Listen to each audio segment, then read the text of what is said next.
Alternator. Alternator को हम लोग एसी जनरेटर भी कहते हैं।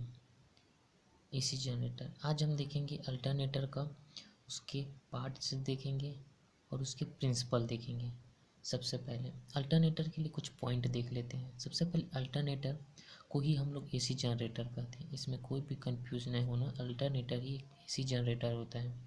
सबसे पहले इसका स्पीड सिंक्रोनस स्पीड होता है, इसलिए हम इसको सिंक्रोनस जनरेटर भी कहते हैं। इसको डिफाइन करने के लिए हम लोग यह कह सकते हैं कि एसी जनरेटर या अल्टरनेटर एक ऐसा मशीन होता है जो मैकेनिकल पावर को एसी इलेक्ट्रिकल पावर में कन्वर्ट करता है। ये सिंगल फेस एसी पावर भी हो सकता है या 3 फेस एसी पावर हो सकता है। इसमें नोट पॉइंट मोस्ट ये होता है कि इसका फील्ड स्पीड होता है और मोटर का रोटर स्पीड होता है, दोनों सिंक्रोनस स्पीड में होता है। और इंडक्शन मोटर में देखते हैं तो इंडक्शन मोटर का फील्ड स्पीड ही सिंक्रोनस होता है, लेकिन उसका रोटर स्पीड होता है, न कि सिंक्रोनस स्पीड। दोनों में यह मोस्ट डिफरेंट होता है। अब इसके पार्ट देखते हैं। सबसे पहले अल्टरनेटर में दो पार्ट कॉमनली होता है, एक स्टेटर होता है, एक दूसरा रोटर होता है। और ये आउटपुट के थ्रू हम लोग 3 फेज एसी सप्लाई लेते हैं और उसको मैकेनिकल पावर हम लोग इनपुट प्रोवाइड करते हैं। और इसमें पोल सेटअप करने के लिए हम लोग डीसी एक्साइटेशन देते हैं। डीसी एक्साइटेशन देते हैं। अब रोटर के टाइप देखें तो हम लोग अल्टरनेटर में 2 टाइप्स के रोटर प्रोवाइड करते हैं। पहला होता है एक नॉन साइलेंट टाइप पोल होता है और दूसरा होता है साइलेंट पोल टाइप रोटर। अब दोनों रोटर के अलग अलग एडवांटेज है एंड डिसएडवांटेज है। पहले देखते हैं नॉन साइलेंट पोल। इसमें एयर गैप होता है, यूनिफॉर्म होता है और इसमें जो मैकेनिकल स्ट्रॉन्ग होता है। और थर्ड होता है इस टाइप के अल्टरनेटर में यदि हम लोग इस टाइप के रोटर को यूज़ करें तो इसको टर्बो अल्टरनेटर या टर्बो जनरेटर कहलाता है। इसमें क्या होता है, एयर गैप होता है, नॉन यूनिफॉर्म होता है, इसमें मैकेनिकली स्ट्रॉन्ग उतना नहीं होता है जितना नॉन साइलेंट पोल में होता है। और इसको हम लोग यदि अल्टरनेटर में साइलेंट टाइप रोटर यूज़ करें तो हाइड्रो अल्टरनेटर कहलाता है या हाइड्रो जनरेटर कहलाता है। अब देखते हैं इसके टाइप्स। बेस ऑन स्पीड पर देखें तो हाई स्पीड टाइप हो जाएगा, लो स्पीड टाइप हो जाएगा। बेस ऑन सप्लाई के देखें तो हम लोग आउटपुट सप्लाई यदि सिंगल मिले तो सिंगल फेस अल्टरनेटर कहलाएगा, 3 फेस मिलेगा तो 3 फेस अल्टरनेटर कहलाएगा। और मोस्ट क्लासिफिकेशन होता है इसके स्टेशनरी रोटेशन व फील्ड रोटेशन में देखते हैं। सबसे पहले यदि हम लोग को ये पावर जनरेटिंग के ऊपर डिसाइड होता है।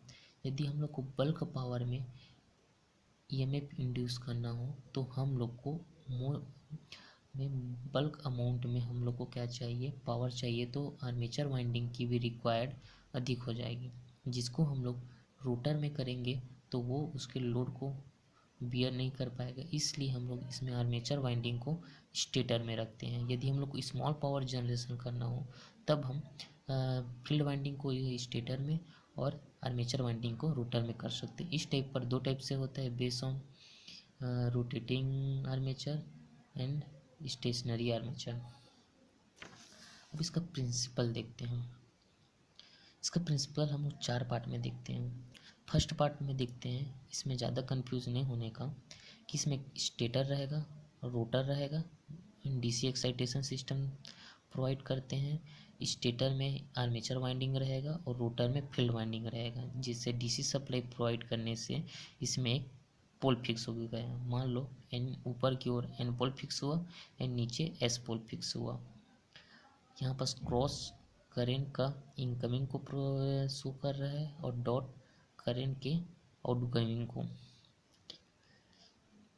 अब देखते हैं जब हम लोग इसको रोटेट करते हैं तो इस क्रॉस के कारण इसमें क्लॉकवाइज मैग्नेटिक फील्ड सेटअप होगा, क्योंकि थंब रूल में लोग देखते हैं कि करंट यदि आउटगोइंग इनकमिंग होगा तो इसका करंट का डायरेक्शन इस तरह रहेगा, यानी क्लॉकवाइज, और डॉट है माने करंट इनकमिंग तो इस एंटी क्लॉकवाइज रहेगा।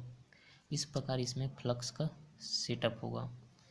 अब जब रोटर को हम लोग रोटेट करते हैं तो ये फ्लक्स आर्मेचर कंडक्टर को कट करेगा, एक आर्मेचर कंडक्टर को कट करेगा, जिसके कारण इसमें भी ईएमएफ इंड्यूस होगा। इसमें हम लोग अच्छे से इसमें देखते हैं क्या होगा। सबसे पहले रोटर को हम लोग इस प्रकार रोटेट करेंगे तो इसके कारण इसमें तो पहले से ही एक फील्ड जनरेट हो गया, जिसके कारण इसको रोटेशन के थ्रू इसके भी कंडक्टर में एक फील्ड जनरेट हो जाएगा, जिसका डायरेक्शन क्रॉस है तो क्लॉकवाइज रहेगा और डॉट के लिए एंटी क्लॉकवाइज होगा, जिसके कारण यहाँ पर 2 पोल क्रिएशन हो जाएगा, एक S pole and N pole. अब क्या होगा, रोटर का डायरेक्शन क्लॉकवाइज था, लेकिन ये पोल के कारण ये एन एन इन दोनों को रिफ्लेक्ट करेगा, जिसके कारण ये इसको अपोजिट डायरेक्शन में रोटेट करने का कोशिश करेगा और एन टू एस अट्रैक्ट करने के लिए। लेकिन रोटर को इस पर इतना मैकेनिकल पावर दिया जाता है कि इसका field flux and rotor flux दोनों सिंक्रोनस स्पीड में आ जाए। अब वही स्पीड ही हम लोग को आउटपुट में मिलती है। इस प्रकार अल्टरनेटर वर्क करता है। Thank you.